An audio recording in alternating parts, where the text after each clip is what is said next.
Assalamualaikum, apa kabar anak ustazah semua? Semoga antum selalu sehat dan dalam lindungan Allah Subhanahu wa taala ya. Amin amin ya robbal alamin. Oke, anak ustazah tetap semangat belajar di rumah ya. Semangat, semangat dan semangat, oke? Pada kesempatan pagi ini ustazah akan melanjutkan pembelajaran kita di muatan bahasa Indonesia subtema 2 ya.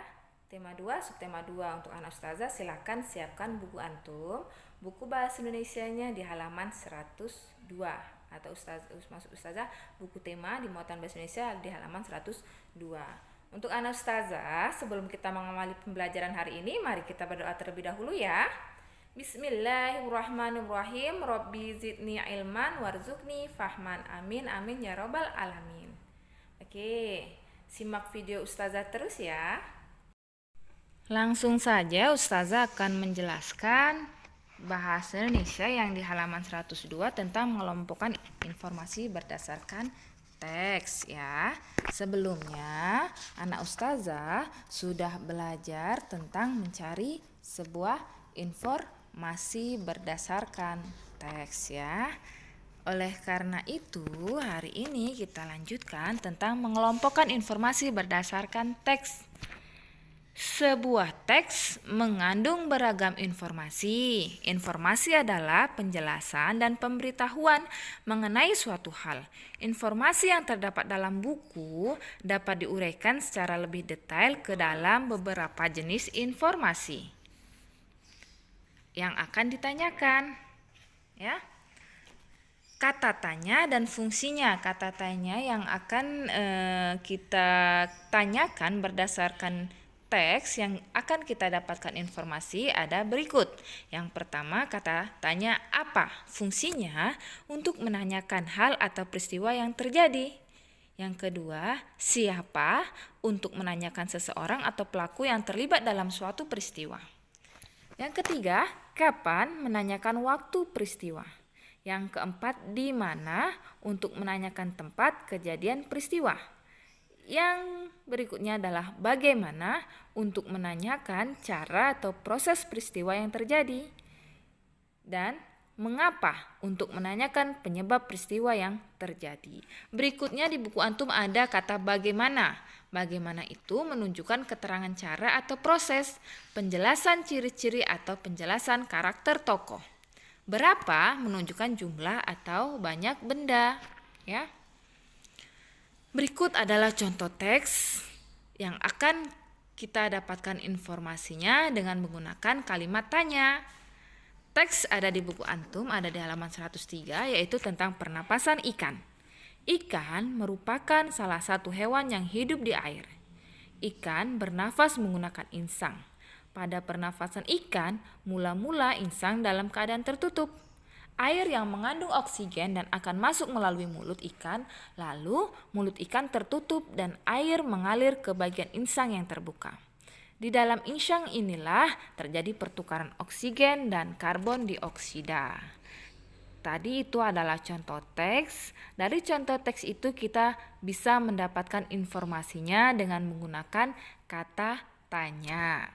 Berikut adalah informasi yang sudah kita dapatkan dan dengan cara menggunakan kata tanya yang sudah ustazah jelaskan tadi ya. Yang pertama, kita bisa mendapatkan informasi berdasarkan teks tadi, yaitu tentang ikan merupakan salah satu hewan hidup di air ya. Kata tanyanya atau kalimat tanyanya kita bisa menggunakan kata apa atau di mana. Sedangkan informasi yang kedua yang bisa kita dapatkan yaitu tentang ikan bernafas menggunakan insang. Kata tanyanya kita bisa menggunakan kata apa dan bagaimana. Dan yang ketiga kita bisa mendapatkan informasi yaitu ketika mulut ikan tertutup, air mengalir ke dalam insang dan dalam insang terjadi pertukaran antar oksigen dan karbon dioksida. Dari informasi tersebut kita bisa menggunakan kata tanya apa, di mana, kapan, dan bagaimana. Itu adalah contoh informasi yang dapat diperoleh dari teks bacaan tadi ya. Oke, selanjutnya adalah menulis pertanyaan berdasarkan informasi dalam teks. Berarti kita menulis pertanyaan, kita membuat pertanyaan dari sebuah teks yang sudah disajikan ya. Untuk menuliskan informasi dalam suatu teks, kamu dapat mengajukan beberapa pertanyaan yang jawabannya ada pada teks. Berarti antum membuat kalimat tanya tapi jawabannya ada pada teks. Berikut adalah contohnya. Ada di buku antum di halaman 106. Bronkitis adalah penyakit peradangan pada bronkus atau saluran yang mengalirkan udara ke paru-paru. Bronkitis dapat disebabkan oleh serangan virus, bakteri, atau menghirup zat-zat kimia, misalnya asap rokok ya maksudnya, asap rokok dan asap polusi kendaraan. Bronkitis juga dapat terjadi karena komplikasi penyakit lain seperti influenza dan campak. Gejala-gejala penyakit tersebut yaitu batuk berdahak, demam ringan, dan cepat lelah. Dari bacaan teks tersebut kita bisa membuat kalimat tanyanya. Contohnya nih, apa yang dimaksud dengan bronkitis? Jawabannya atau informasi yang bisa kita dapatkan dari teks tadi, bronkitis adalah penyakit peradangan pada bronkus atau saluran yang mengalirkan udara ke paru-paru. Kalimat tanya berikutnya, apa saja gejala penyakit bronkitis? Maka informasi yang bisa kita dapatkan dari teks tersebut atau jawabannya yaitu gejala-gejala penyakit tersebut yaitu batuk, berdahak, demam ringan, dan cepat lelah. Ya, itu adalah membuat kalimat tanya berdasarkan teks, informasi teks ya. Oke, menyajikan informasi teks yang ditemukan dalam peta pikiran. Kamu dapat berlatih menemukan sebuah informasi dengan banyak membaca ya. Antum dapat informasi teks dapat ditemukan dalam peta pikiran dan antum bisa berlatih dengan cara menemukan sebuah informasi dengan banyak membaca. Informasi yang telah antum temukan dapat antum sajikan dalam bentuk pikiran, peta pikiran. Kemarin udah Ustazah jelaskan ya peta pikiran seperti apa. Ya, contoh peta pikiran. Yang ada di tengah-tengah itu adalah judul teksnya. Informasi 1, informasi 2, informasi 3, dan informasi 4 itu adalah informasi yang bisa antum peroleh dari membaca teks tersebut ya. Oke, menemukan informasi berdasarkan cerpen. Antum bisa menemukan informasi dengan berdasarkan cerpen. Cerpen itu apa sih, Nak? Siapa yang tahu? Cerpen adalah cerita pendek atau cerpen ini merupakan teks fiksi ya. Cerpen biasanya berisi tokoh utama yang menjadi pusat dalam cerita dan panjang ceritanya kurang dari 10.000 kata. Antum juga dapat menemukan informasi dari cerpen yang antum baca.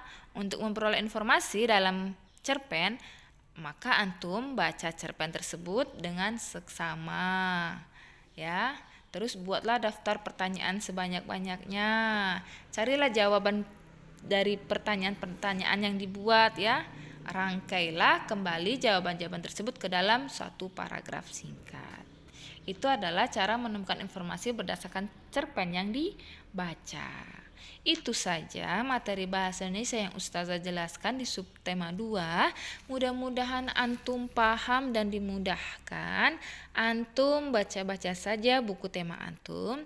Pada hari ini Ustazah tidak mengasihkan antum tugas, tapi antum tetap belajar membaca, baca-baca buku tema antum. Atau antum boleh berlatih latihan-latihan yang ada di buku tema antum kerjakan. Nanti sewaktu-waktu mungkin Ustazah ngasih tugas antum sudah mengerjakan kan, lebih gampang lagi antum tinggal fotokan langsung kirim ke Ustazah. Oke, Ustazah mohon anak Ustazah tetap mematuhi protokol kesehatan. Kalau keluar-keluar jangan lupa memakai masker dan sering-sering mencuci tangan atau memakai hand sanitizer ya. Dan Ustazah harap anak-anak Ustazah di rumah juga banyak-banyak berdoa agar wabah virus corona di muka bumi ini, terutama di Indonesia, segera hilang ataupun segera ditemukan obatnya, agar kita bisa beraktivitas seperti sedia kala, kita bisa bertatap muka sekolahnya, kita bisa berkumpul dengan teman-teman ya, tanpa tanpa kita harus takut dengan adanya wabah virus corona. Mudah-mudahan wabah virus corona ini hilang dari muka bumi ini. Amin amin ya robbal alamin. Maka dari itu kita sama-sama semua untuk memanjatkan doa sering-sering agar Allah mengabulkan doa-doa kita. Amin ya. Oke, untuk anak ustazah itu saja yang ustazah sampaikan. Tetap semangat, jangan lupa sholat duha dan sholat 5 waktunya tepat waktu. Ustazah mohon jangan sampai bolong sholat ya. Dan jangan lupa setoran hafalan Al-Qur'annya. Dan antum sering-sering hafal Al-Qur'annya, karena takutnya nanti kalau antum gak menghafal surat-surat yang sudah antum hafal bisa antum lupa. Itu ya. Itu saja yang ustazah sampaikan kali ini. Kurang lebihnya ustazah mohon maaf. Ustazah tutup dengan penutup majelis. Subhanakallahumma wa bihamdika asyhadu an la ilaha illa anta astaghfiruka wa atubu ilaik. Wassalamualaikum warahmatullahi wabarakatuh.